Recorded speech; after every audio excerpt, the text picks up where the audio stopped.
ተአምሪሃ ለእግዝእትነ ቅድስት ድንግል በክሌ ማርያም ወላዲተ አምላክ ጸሎታ ወበረከታ ያሉ ምስሌነ ለዓለም ዓለም አሜን። በእውነት ለዘላለሙ ልመናዋ ክብሯ ይደርብንና አምላክን የወለደች በድንጋሌ ሥጋ በድንጋሌ ነፍስ የጸናች ክብርት እመቤታችን ያደረገችው ታምር ይህ ነው። ሐዋርያት እናቱን ለመገነዝ በተሰበሰቡ ጊዜ አምላክን የወለደች በድንጋሌ ሥጋ በድንጋሌ ነፍስ የጸናች ክብርት እመቤታችንን በክብር በፍጹም ምስጋና አገኟት። እሷም ከልጇ ዘንድ የተደረገላትን ነገረቻቸው። ያን ጊዜም በቤተ መቅደስ ሳለች አምላክን የወለደች በድንጋሌ ሥጋ በድንጋሌ ነፍስ የጸናች ክብርት እመቤታችን ታመመች። ከዚህም በኋላ ብዙ አይሁድ ተሰብስበው ታውፋንያን፣ አንተ ጽኑ አርበኛ እንደሆንህ እኛ እናውቃለን።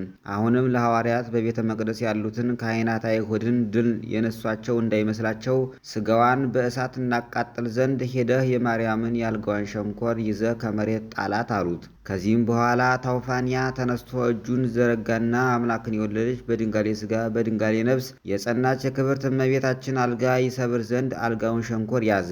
በዚያችም ሰዓት ከእግዚአብሔር የታዘዘ መልአክ ወርዶ በእሳት ሰይፍ መታው። እጆቹን ከትከሻው ቆረጠውና እጆቹም ካልጋው ላይ ተንጠልጥለው ቀሩ። ከዚህ በኋላ ወደ ሐዋርያት ተመልሶ እየጮኸ አለቀሰ።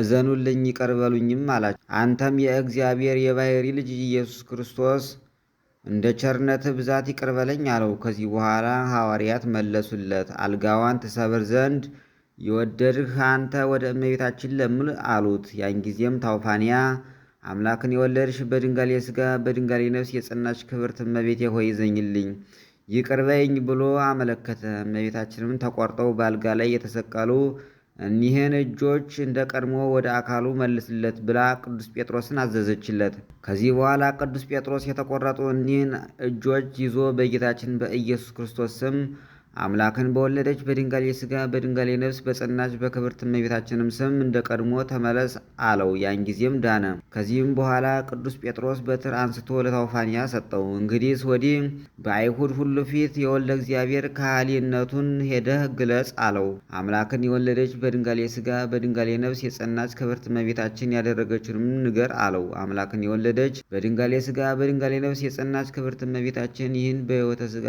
ሳለን ድል የነሳችን እያሉ እኒህ ፈጽመው ይጠሏት ነበርና እኛም ዛሬ ሥጋዋን በእሳት እናቃጥል አሉ። ጌታችን ኢየሱስ ክርስቶስ የእናቱን ሥጋዋን በዚህ ዓለም እንዳይተው አይሁድ ፈጽመው አያውቁምና።